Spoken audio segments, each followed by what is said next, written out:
ನಮಸ್ಕಾರ, ಎಲ್ಲರಿಗೂ ಹೈಬ್ರಿಡ್ ನ್ಯೂಸ್ಗೆ ಸ್ವಾಗತ. ಈಗಾಗಲೇ ಕೊಪ್ಪಳ ಜನತೆ ಬಿಸಿಲಿನ ಧಗೆಯಿಂದ ತತ್ತರಿಸಿ ಹೋಗಿದ್ದಾರೆ.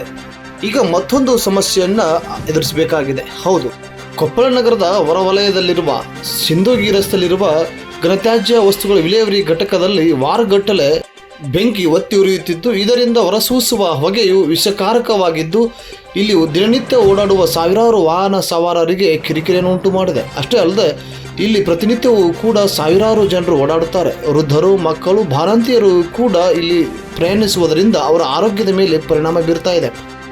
ಕಂಡರೂ ಕಾಣದಂತಿರುವ ಅಧಿಕಾರಿಗಳ ನಡೆ ಜನರಲ್ಲಿ ಆಕ್ರೋಶವನ್ನು ಉಂಟು ಮಾಡಿದೆ. ಹೌದು, ಸಿಂಧೋಗಿ ರಸ್ತೆಯಲ್ಲಿರುವ ಈ ವಿಲೇವಾರಿ ಘಟಕವು ಅವೈಜ್ಞಾನಿಕವಾಗಿ ಪ್ಲಾಸ್ಟಿಕ್ ಮತ್ತು ಕಸವನ್ನು ಸುಡುವುದರಿಂದ ಅದರಿಂದ ಹೊರಸೂಸುವ ಹೊಗೆಯು ಜನರ ಆರೋಗ್ಯದ ಮೇಲೆ ದುಷ್ಪರಿಣಾಮ ಬೀರುತ್ತಿದೆ. ಕ್ಯಾನ್ಸರ್ ಕಾರಕವಾಗಿರುವ ಈ ಹೊಗೆಯು ಚರ್ಮ ರೋಗ, ಕ್ಯಾನ್ಸರ್ ಹಾಗೂ ಉಸಿರಾಟದ ಸಮಸ್ಯೆಯನ್ನು ಉಂಟು ಮಾಡುತ್ತಿದೆ. ಪ್ರತಿನಿತ್ಯವೂ ಕೂಡ ವಾಹನ ಸವಾರರು ಇಡೀ ಶಾಪ ಹಾಕುತ್ತಲೇ ಇಲ್ಲಿ ಪ್ರಯಾಣಿಸುತ್ತಾರೆ. ಹಗಲು ರಾತ್ರಿ ಎನ್ನದೆ ಉರಿಯುತ್ತಿರುವ ಈ ಬೆಂಕಿಯಲ್ಲಿ ಅನೇಕ ವಿಷಪೂರಿತ ವಸ್ತುಗಳು ಚಲ್ಲಾಪಿಲ್ಲಿಯಾಗಿರುತ್ತವೆ. ಅವೆಲ್ಲವೂ ಕೂಡ ಬೆಂಕಿಗೆ ಆಹುತಿಯಾಗುವುದರಿಂದ ಹೊಗೆಯು ದಟ್ಟವಾಗಿ ಹಬ್ಬಿ 5-6 ಕಿಲೋಮೀಟರ್ ವ್ಯಾಪ್ತಿಯಲ್ಲಿ ತನ್ನ ವಿಷಪೂರಿತ ವಾತಾವರಣವನ್ನು ನಿರ್ಮಿಸಿಕೊಳ್ಳುತ್ತಿದೆ. ಇದರಿಂದ ಅಲ್ಲಿ ವಾಸಿಸುವ ಮತ್ತು ಓಡಾಡುವ ಎಲ್ಲರಿಗೂ ಕೂಡ ಆರೋಗ್ಯದ ಮೇಲೆ ಪರಿಣಾಮ ಬೀರುತ್ತಿದೆ. ಆದಷ್ಟು ಬೇಗ ಅಧಿಕಾರಿಗಳು ಕೂಡ ಇತ್ತ ಕಡೆ ಗಮನ ಹರಿಸಿ ಆದಷ್ಟು ಈ ಸಮಸ್ಯೆಯನ್ನು ಇತ್ಯರ್ಥಗೊಳಿಸಬೇಕಾಗಿ.